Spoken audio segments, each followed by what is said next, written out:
നമസ്കാരം. മലയാളി വാർത്ത ഇൻസൈഡിലേക്ക് സ്വാഗതം. കാശിയിലെ ഗ്യാൻവാബി പള്ളിയിൽ പൂജ നടത്താൻ അനുമതി നൽകിയ വാരണാസി കോടതി വിധിക്കെതിരെ പള്ളി കമ്മിറ്റി നൽകിയ ഹർജിയിൽ അലഹബാദ് ഹൈക്കോടതി തള്ളി. പള്ളിയിൽ ഹിന്ദു വിഭാഗത്തിന് പൂജ തുടരാമെന്ന് കോടതി വ്യക്തമാക്കി. പള്ളിയിൽ ഫെബ്രുവരി 15 അഞ്ചുമാൻ പള്ളി കമ്മിറ്റിയുടെയും ഹിന്ദു വിഭാഗങ്ങളുടെയും വാദം പൂർത്തിയായ ശേഷം ജഡ്ജി രോഹിത് രഞ്ജൻ അഗർവാൾ വിധി പറയാൻ മാറ്റുകയായിരുന്നു. സംഭവത്തിൽ അടിയന്തരവാദം കേൾക്കാൻ സുപ്രീംകോടതി വിസമ്മതിച്ചതോടെയാണ് ഫെബ്രുവരി 1 പള്ളി കമ്മിറ്റി അലഹബാദ് ഹൈക്കോടതിയെ സമീപിച്ചത്. ജനുവരി 31 വാരണാസി കോടതി മുസ്ലിം ആരാധനാലയത്തിൽ ഹിന്ദുക്കൾക്ക് പൂജ അനുവദിച്ചുകൊണ്ടുള്ള വിധി പുറപ്പെടുവിച്ചത്. മസ്ജിദ് പരിസരത്തിന്റെ ഭാഗമായ വ്യാസ് തെഹ്ഖാന തെക്കൻ ഭൂഗർഭ അറ തങ്ങളുടെ അധീനതയിലായിരുന്നുവെന്നും മറ്റാർക്കും അവിടെ ആരാധന നടത്താൻ അവകാശമില്ല എന്നുമാണ് കമ്മിറ്റിയുടെ നിലപാട്. യുക്തിസഹമായ കാരണങ്ങളില്ലാതെ പൂജ നടത്തുന്നതുപോലെയുള്ള തീരുമാനങ്ങളിലേക്ക് കടക്കാൻ കഴിയില്ല എന്ന് കമ്മിറ്റി വാദിച്ചു. ഒരിക്കൽ പോലും വ്യാസ് തെഹ്ഖാന ഹിന്ദുക്കളുടെ നിയന്ത്രണത്തിൽ ഉണ്ടായിട്ടില്ല എന്നും കമ്മിറ്റി കോടതിയിൽ പറഞ്ഞിരുന്നു. ഇതേസമയം ജനുവരി 31 കീഴ്ക്കോടതി വിധിയെ ഉയർത്തിപ്പിടിച്ചാണ് അഭിഭാഷകരായ ഹരിശങ്കർ ജെയിൻ, വിഷ്ണു ശങ്കർ ജെയിൻ എന്നിവർ കോടതിയിൽ കാര്യങ്ങൾ അവതരിപ്പിച്ചത്.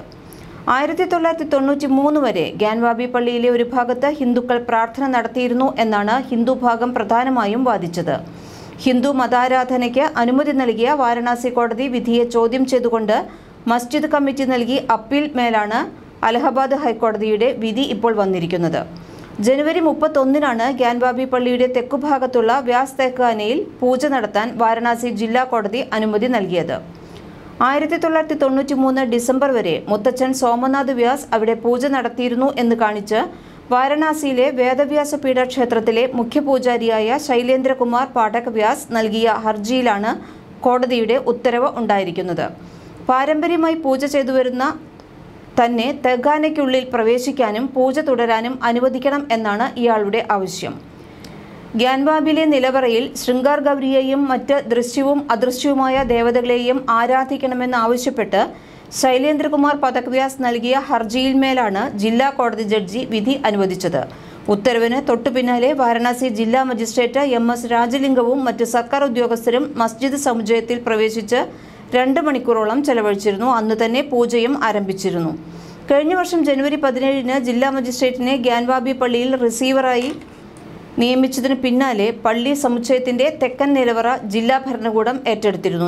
400 വർഷത്തിലേറെ മുസ്ലിങ്ങൾ ആരാധന നടത്തിയിരുന്ന അയോധ്യയിലെ ബാബരി മസ്ജിദിന്റെ 2.77 ഏക്കർ ഭൂമി രാമജന്മഭൂമിയാണെന്നും അത് രാമക്ഷേത്ര നിർമ്മാണത്തിന് കൈമാറണമെന്നുമുള്ള സുപ്രീം കോടതിയുടെ ചരിത്രവിധി വരുന്നത് 2019 നവംബർ 9 വാരണാസിയിലെ ഗ്യാൻവാബി മസ്ജിദും മഥുരയിലെ ഷാഹി ഈദ്ഗാഹും ഇതുപോലെ ഹിന്ദു ക്ഷേത്രങ്ങളാണെന്ന് അന്നു തന്നെ വിശ്വ ഹിന്ദു പരിഷത്ത് പ്രഖ്യാപിച്ചിരുന്നു.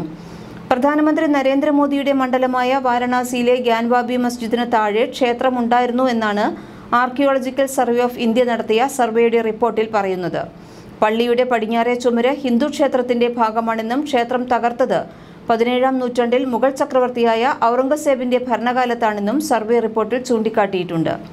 ഹിന്ദു ക്ഷേത്രം തകർത്താണോ മസ്ജിദ് നിർമ്മിച്ചത് എന്ന് കണ്ടെത്താൻ 2023 ജൂലൈ 21 ASI സർവേക്ക് ജില്ലാ കോടതി അനുമതി നൽകിയത്. എന്നാൽ റിപ്പോർട്ടിനെതിരെ പള്ളി പരിപാലിക്കുന്ന അഞ്ചുമാൻ ഇന്തിസാമിയ മസ്ജിദ് കമ്മിറ്റി രംഗത്ത് വന്നിട്ടുണ്ടായിരുന്നു. 600 വർഷങ്ങൾക്ക് മുൻപ് ജൗൻപൂരിലെ ഭൂവുടമ നിർമ്മിച്ചതായിരുന്നു ഈ പള്ളി. മുഗൾ ചക്രവർത്തിയായ അക്ബറിന്റെ ഭരണകാലത്ത് പള്ളി നവീകരിച്ചു. പിന്നീട് മുഗൾ ചക്രവർത്തിയായ ഔറംഗസീബ് പള്ളി കൂടുതൽ വിപുലീകരിച്ച് നവീകരണം നടത്തി. മുസ്ലിങ്ങളെ ഏകദേശം 600 വർഷമായി ഇവിടെ നിസ്കാരം നിർവഹിക്കുന്നുണ്ട് എന്നും കമ്മിറ്റി വ്യക്തമാക്കിയിരുന്നു. ഗ്യാൻവാബി മസ്ജിദുമായി ബന്ധപ്പെട്ട തർക്കത്തിന് പതിറ്റാണ്ടുകളുടെ പഴക്കമുണ്ട്. കാശി വിശ്വനാഥ ക്ഷേത്രത്തോട് ചേർന്നാണ് പള്ളിയുള്ളത്. പള്ളി സമുച്ചയത്തിൽ ആരാധന നടത്താൻ അനുവദിക്കണമെന്ന് ആവശ്യപ്പെട്ട് 1991 വാരണാസി കോടതിയിൽ സ്വയംഭൂ ജ്യോതിർലിംഗ ഭഗവാൻ വിശ്വേശ്വരനാണ് ആദ്യമായി ഹർജി സമർപ്പിച്ചത്.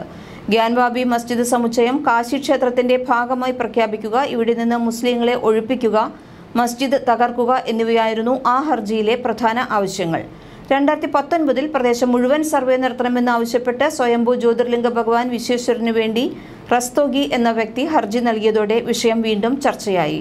2021 ഓഗസ്റ്റിലാണ് 5 ഹിന്ദു സ്ത്രീകൾ പള്ളി സമുച്ചയത്തിൽ ആരാധന നടത്താൻ ആവശ്യപ്പെട്ട് കോടതിയെ സമീപിച്ചത്. ഇതിന്റെ അടിസ്ഥാനത്തിൽ സർവേ നടത്താൻ ജില്ലാ കോടതി അനുമതി നൽകിയതിനെതിരെ മസ്ജിദ് കമ്മിറ്റി സമർപ്പിച്ച അപ്പീൽ സുപ്രീം കോടതി തള്ളി. തുടർന്ന് സർവേ നടത്തുകയും ഡിസംബർ 18 സീൽ ചെയ്ത കവറിൽ കോടതിക്ക് ASI റിപ്പോർട്ട് സമർപ്പിക്കുകയും ചെയ്തു. ഇതിലെ വിവരങ്ങൾക്കനുസരിച്ചാണ് ഇപ്പോൾ പൂജ അനുവദിച്ചുകൊണ്ടുള്ള കോടതി ഉത്തരവ് വന്നിട്ടുള്ളത്. മലയാളി വാർത്ത ഇൻസൈഡ്.